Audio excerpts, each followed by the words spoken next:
This case takes us to July 2, 1991 sa Little Baguio ng San Juan. 25-year-old De La Salle engineering student Eldon Maguan was driving down the street. It was late at night. He wanted to buy pizza. So habang nagdadrive siya ngayon, napansin niya na may kotse na paparating sa direction niya. Unti-unti, pabilis ng pabilis, it was getting closer. He was trying to process it kasi one-way street yun eh. Bakit may kotseng papunta sa kanya? As he noticed, pabilis ng pabilis at papalapit na ng papalapit yung kotse, he hit the brakes. Kasi muntik na silang magkabanggaan. Was his car damaged? Nasaktan ba siya? Nasaktan niya ba yung kabilang driver? Before Eldon could even ask him kung okay lang ba siya, this mystery driver shot Eldon in the head with his 9mm caliber gun. Suddenly, what seemed to be a casual night of driving around trying to find food turned into one of the most sensational road rage cases in the Philippines. And this is the Eldon Maguan road rage case.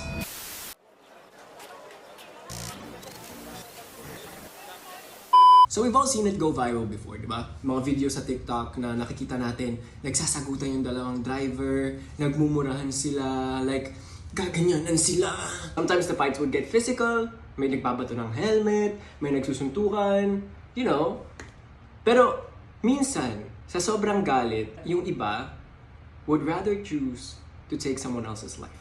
Dahil lang may bumusina sa kanila, or may nag-overtake sa kanila, or dahil masyadong mabagal mag-drive. Sabi ng statistics, in the Philippines, 8 out of 10 drivers admit to exhibiting aggressive behavior at least once a year. While 9 out of 10 drivers think that aggressive driving is a threat to their personal safety. Also, according to the Metropolitan Manila Development Authority or MMDA, which ngayon ko lang nalaman na yung pala yung ibig sabihin ng MMDA. Ulitin ko, Metropolitan Manila Development Authority. MMDA. According to the MMDA, a person is killed in a road crash every 21 hours, adding a significant portion of these was due to road rage. Like, yung iba may nababangga ng kotse dahil nawalan daw ng brakes, aksidente daw, or hindi niya daw nakita. Like, I myself have been hit by a car. Nabangga na ako ng kotse before and it wasn't fun. It wasn't fun. So many things can cause fights sa EDSA. Joke lang, anywhere. So many things can cause fights anywhere. Pero this doesn't mean that it should cause someone else to lose their life. In this case, an innocent driver lost his life dahil merong mayabang na may hawak ng baril and he decided that someone else's life is in his hands. So on July 2, 1991, Rolito Go, a wealthy, successful construction magnate, kakatapos niya lang makipag-away sa girlfriend niya sa isang branch ng Cravings Bake Shop and Restaurant sa San Juan. Gusto ko yung precise ako dun sa restaurant. And now, out of anger, dahil sobrang galit niya na nag-aaway sila ng girlfriend niya, he vowed that he would shoot the first person that would get in his way that night. And sadly, itong promise niya na to is something that he intended to keep. Now, after this tumultuous fight, he drove away from the restaurant and nag-decide siya na, huy, ako hari tonight. Ngayong gabing to, ako ang hari ng kalsada. Magka-counterflow ako. He decided to counterflow sa Wilson Street. And Wilson Street at that time was one-way street lang. So kung di tayo nag-drive, parang ako. Pero I know what one-way means. Ibig sabihin isang daan lang siya. Like, hindi kayo pwedeng magganyanan. Ganyan lang kayo. Visual. Anyways, in doing so, he nearly collided with Eldon's car that night. Buti na lang, hindi sila nagbanggaan ng tuluyan dahil how dangerous is that? Like counterflowing? Nakakita na ba kayo nagka-counterflow sa EDSA? Nakita na ako, nakakatakot. Kasi baka kung sino mabangga ng kotse. Now, I would like to think that Eldon probably thought na lasing tong si Mr. Rolito Go. And sabi niya siguro, like, nung nakita niya, probably kung ako si Eldon, matataranta din ako. I wouldn't know what to do. Kasi, what do you do even? Kapag nakita mo muntik kayong magbanggaan. Di ba? Like, nakakataranta kaya yun. Now, after they both hit the brakes and muntik na silang magkabanggaan, Mr. Rolito Go decided that he would fulfill his promise that night. Pagbaba niya ng kotse niya, dinabog niya yung pintuan, and he started walking towards Eldon's car. And before Eldon could even react, binaril niya si Eldon sa ulo with this 9mm caliber gun. After that, umalis siya ng parang walang nangyari and drove away. Eldon would then be taken to the hospital kasi buti na lang nakita ng isang guard na malapit doon sa scene kung anong nangyari. And he managed to actually write down yung plate number ni Rolito Go. And he was so good for that. Like, natandaan niya, mabuhay ka kuya, dahil natandaan mo yung plate number na yun. Like, he was the hero para sa akin siya yung bayani dito. Like, kung hindi dahil sa kanya, hindi mahuhuli si Rolito Go. Kasi at that time, wala pa namang CCTV. Kuya was the only witness na kayang makapagpatunay na si Rolito Go yung nandoon. And when the police would arrive sa crime scene, they would actually find the empty shell and one live ammunition that would match Rolito's gun. And once they actually searched kung sino yung may-ari nung kotse dahil dun sa plate number na sinulat, they discover na ang may-ari is one Elsa Ango, asawa ni Rolito Go. And I don't know, hindi ko alam kung aware ba siya na may girlfriend yung asawa niya or separated na ba sila at that time, so parang separate lives, separate love lives. And quite frankly, I don't really care kasi like you can do what you want, just don't go shooting people. Pero walang hiya ka. And investigators would actually confirm that Go actually went to Cravings that night kasi nakita nila yung impression ng credit card na ginamit niya at the cashier. Pinakita din nila sa security guard ng Cravings yung picture ni Rolito as a suspect, and he did confirm na si Rolito nga yung kumain doon. Galit na lumabas doon sa restaurant tapos nag-drive sa kotse niya. And after this, the police would actually launch a manhunt para hanapin si Rolito Go kasi by this time, hindi pa rin nila siya makita, hindi nila siya malocate. Now, almost a week would pass by before Rolito would actually turn himself in. Nagkusa siyang sumuko sa police station ng San Juan with his two lawyers. Now, siguro itong dalawang lawyer na to, sila yung pumilit kay Rolito. Rolito, sumuko ka na. Kasi para kang engot. Bakit mo binaril yung bata? Like, probably, like, hindi ko alam kung ano naging conversation nila, pero it was a good decision na sumuko siya ng sarili niya, you know? And an eyewitness would actually be there sa police station to identify and confirm if that person really is Rolito Go, and yes, it was. And with this, they managed to detain him. But sadly, on July 9, the day after Rolito surrendered himself, Eldon Maguan would actually pass away because of the injuries that he sustained through the gunshot, completely devastating his family. And because of his death, on July 11, instead na frustrated murder ang i-charge kay Rolito Go, it would actually elevate to murder. Kasi di ba kapag ka namatay na yung victim, it would automatically go to murder kasi kasalanan niya kung bakit matay. Like, I'm not a lawyer, so lawyers, help me. And during this time, he would actually try to request to be released on bail na 100,000 pesos. And at first, inapprove siya ng judge, pero a few days later, the judge would actually recall that decision. And on July 17, the judge would order Rolito Go to surrender himself immediately to the authorities. So, sumuko naman siya. Now, his trial would actually go on for 2 years. Pero on All Saints Day, November 1, 1993, 4 days bago masentensyahan si Rolito Go ng, teka lang, lagi ako nabubulol dito, reclusion perpetua or 40 years imprisonment dito sa Pilipinas. Go would escape prison, tumakas siya. Yes, like parang pelikula, tumakas siya sa kulungan bago pa siya masentensyahan. It was rumored that he actually paid yung mga security guards sa jail para lang makatakas siya. Like, money is power, guys. Like, kung may pera ka, makakatakas ka talaga. Nagigilak ko sa'yo, Rolito. Nagigilak ko. And syempre, ang next question, oh no, makikita pa ba siya? Yes, makikita siya. Pero sadly, it would take the authorities 3 years bago siya makita. And sporting a heavy mustache, siguro pang disguise niya, he was actually found in a secluded piggery sa Pampanga. And nung nahuli siya dito, nung natagpuan siya ng mga police, he would actually even try to bribe those police people para hindi siya hulihin, tas patakasin siya ulit. Pero this time, fortunately, ginagawa ng police yung mga dapat nilang gawin, and they refused, they turned him down, and they captured him. Happy. Pero ang kapal ni Rolito Go for actually trying to bribe authorities. Like, yung first case na talagang nakita ko na ginagamit ng isang tao yung privilege niya when it comes to money. And in 1999, he would actually try to reverse or to modify his sentencing. Ang kapal na mukha. And he would then spend the remaining of his time inside the maximum security compound of the New Bilibid prison in Muntinlupa. Lagi ako nabubulod dun sa New Bilibid prison. Pero during his time inside maximum security, he would still try to appeal. He would try to like apply for parole. Pero the Maguan family would always oppose this one, and they would always try to talk to the Supreme Court para hindi siya mabigyan ng parole. And to actually prove that karma exists. May karma. Lahat yan babalik sa'yo. What goes around comes around. Sabi nga ng kanta ni Justin Timberlake. Hindi, Beyonce yun eh. What goes around comes back around, yeah!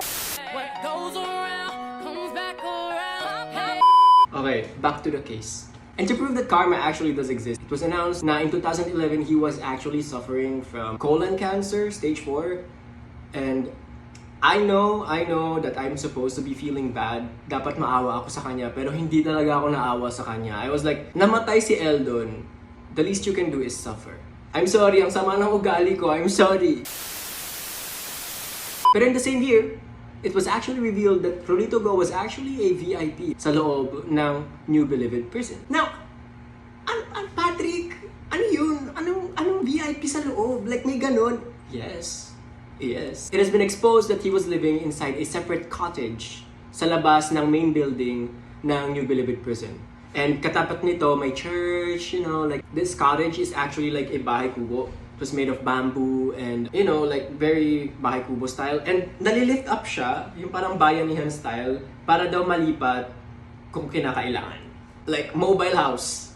It's actually revealed that prison authorities would actually let him outside of prison for medical treatments. Pero this is understandable kasi since he has stage 4 colon cancer, parang sige na nga, kahit ako namang tao, di naman ako, sige, I give you the right to be treated. He said na kaya siya na-qualify sa gantong privileges. He called it living out privilege. He was qualified for this kind of arrangement kasi daw he has been serving his sentence for 20 years and he has been a good prisoner. Ayun daw yung basis nung, yung pass. Rolito Go stated that his passes were actually approved by the DOJ. Yung DOJ daw mismo yung nagbibigay sa kanya ng approval para lumabas-pasok sa compound kahit hindi naman talaga dapat. Now, he even admitted that the year prior this interview, so around 2010, kasi 2011 tong interview na to, he was going outside of prison almost every day, sabi niya. Like, ano yun? Nanginginig ako. After being exposed like this, the DOJ actually questioned, ano bang klaseng privilege to? Anong klaseng pass ang binibigay kay Rolito Go? Dahil, kasi according to the DOJ, according to then Justice Secretary Laila de Lima, they don't give out passes. Like, ano to? Disneyland? Ano to? Meron kang fast pass? May ticket? Ano? May subscription? Sabi niya, Go's pass to leave the premises of the NBP should have been expired a long time ago. She also said that the DOJ does not issue indefinite passes. Kasi nga naman, nung una ko itong narinig, nung una ko siyang nabasa, sabi ko, ano yun? Ang toll gate? Naloloadan? And it was revealed in 2011, the same year, ang dami nangyari ng 2011, that he is actually going out of prison without any kind of permit. Ano bang excuse niya dito? Anong dinahilan niya? Ang dahilan niya, dahil daw ito sa medical treatment niya. Sa ospital lang naman daw kasi siya pumupunta, wala nang iba. Maniwala kami. Eldon's family would actually reach out to Justice Secretary de Lima at that time to reject Rolito Go's requests for medical treatments outside of the prison kasi sabi nila, alibay lang naman daw yun ni Rolito para makabisita sa Quezon City kung nasa nakatira yung mga kapamilya niya. Money. Drop some money! Now let's fast forward to August 14, 2012. Something big is going to happen. Now during the prison's morning head count, yung binibilang nila yung mga prisoners and tinitingnan nila kung present ba, prison guards would actually notice na nawawala si Rolito Go. Like, he's nowhere to be found. Like, oh my God, nasa na to? Nasaan si Go? And he would immediately be reported as missing. And the next day, his sister would come out and say na kinidnap daw si Rolito Go. Matapos ang halos 2 dekadang pagkakakulong, nawawala ngayon ang high-profile inmate ng New Bilibid Prisons na si Rolito Go. Kinukumpirma pa rin kung tumakas si Go o kung kinidnap nga ito gaya ng sinasabi ng kanyang pamilya. Kinidnap.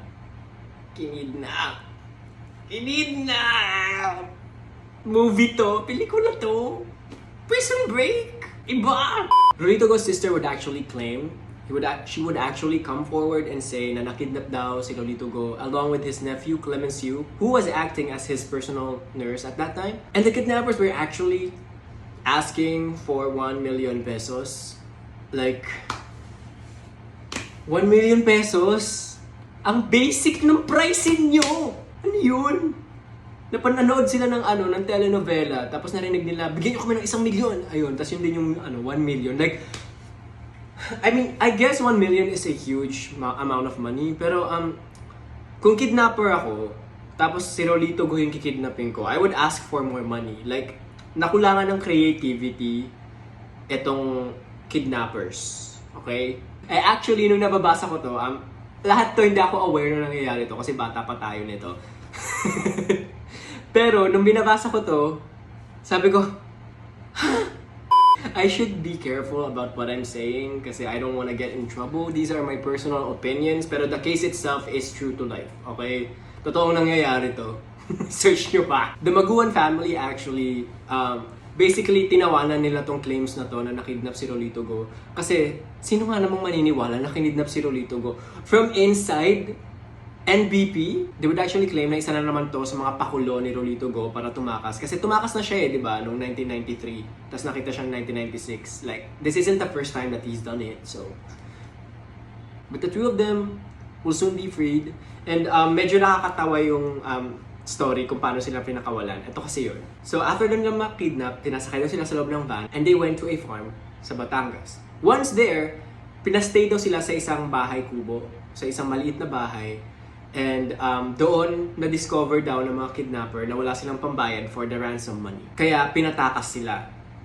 Like sabi ng mga kidnapper daw, wala kang pera? O sige, ibabalik na lang namin kayo.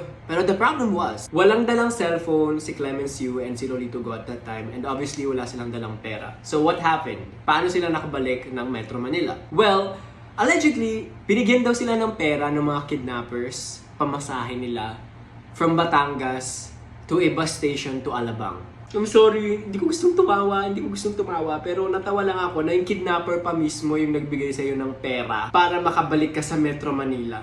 So they would ride a bus from Batangas to Alabang. Interviewers would actually ask yung bus na sinakyan nila and yung conductor. The conductor actually said na takot nga daw yung dalawang magtsuhin nung sumakay sila sa bus. And the first thing that they actually asked was kung may cellphone ba yung conductor at kung pwede bang hiramin. And they would actually call Rolito's sister and they'd be fetched there together with a PNP anti-kidnapping unit.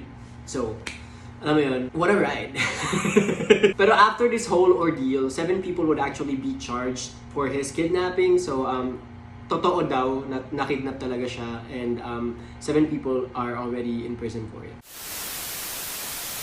Now, after 25 years of being imprisoned, he would actually then be released on December of 2016 because it was said that he had actually fully served his sentence inside the jail. So, apparently, when he was sent to Ihawig Penal Colony in Palawan, this actually commutes his sentence to 30 years instead of 40 years. Like, napabilis yung pagkalaya niya and he was actually a pretty good prisoner. So, he, like, I guess good behavior gives you less time in prison. Now, maybe because they just want to move on and they just, want to carry on with their lives and they just want to have peace, siguro. The Maguan family said na they're not pursuing any legal actions against Rolito Go's release and they're actually just kind of like nonchalantly accepting it. Sabi ni Attorney Flaminiano, at least I understood from my talks with one of the children, kapatid ng namatay na si Eldon, parang tinatanggap na nila yung verdict ng Supreme Court. He also added that God deserves to be freed for reasons of humanity and compassion. May compassion ba siya nung binaril niya si Eldon? Sabi pa nila, may sakit na yung tao palagay ko hindi na rin tatagal. I think justice has already been served. Naghirap na rin itong si Rolito. I don't know what to think about that. Like, okay, naghirap ka, pero mabubuhay ba ulit si Eldon? Actually, while researching this, what makes my blood boil is si Rolito never niyang inadmit na binaril niya si Eldon. Never niyang inadmit na nandoon siya sa crime scene. Hindi daw siya yun. And at sa dulo, aksidente daw kasi talaga yung nangyari. Hindi niya daw sinasadya. Wala daw may gusto nun. Paunawaan nila yung nangyari sa akin. Yung sitwasyon na nangyari sa anak niya. Hindi intention na mangyari. Actually, ito, aksidente yan. Paano mo aksidenteng nabaril yun? Like, aksidente kang lumabas ng kotse mo, aksidente kang naglakad papunta sa kotse ni Eldon, aksidente mong nilabas yung baril mo, aksidente mo siyang binaril, at aksidente ka rin tumakas. Like, this is what my... Chill tayo, chill. Up to this day, wala tayong updates kay Rolito Go, what he's up to, what he's doing, how his cancer's doing, I don't know. But he's currently confined in Metropolitan Hospital in Tondo. And quite frankly, I didn't want him released. Like, ayoko siya. Like, personally, I didn't want, like, okay, hindi ko siya kilala at all. Pero I don't see remorse. Like, I never felt remorse. So mga interviews na pinanood ko sa kanya, like articles kung saan siya nagpa-interview, I didn't feel remorse doon sa ginawa niya kay Eldon. I always thought na feeling niya deserve niyang maging malaya. This is the Eldon Maguan road rage story. I hope you guys like this episode. Nung nalaman ko tong case na to, it actually reminded me of the time na nasagasaan ako ng kotse. And yung time na yun, wala lang, natanda ko lang. I hope you guys like this episode. I hope nag-enjoy kayo. I hope may napulot kayo somehow dito sa episode na to. Wag mag-road rage. Ayun ang lesson. Relax lang, chill lang. Alam mo yun, huminga ng malalim bago sumigaw. Or huwag nang magdala ng baril. This is Patrick, and thank you guys for watching and for listening. Until next episode, this is Pat-Truecrime, and bye!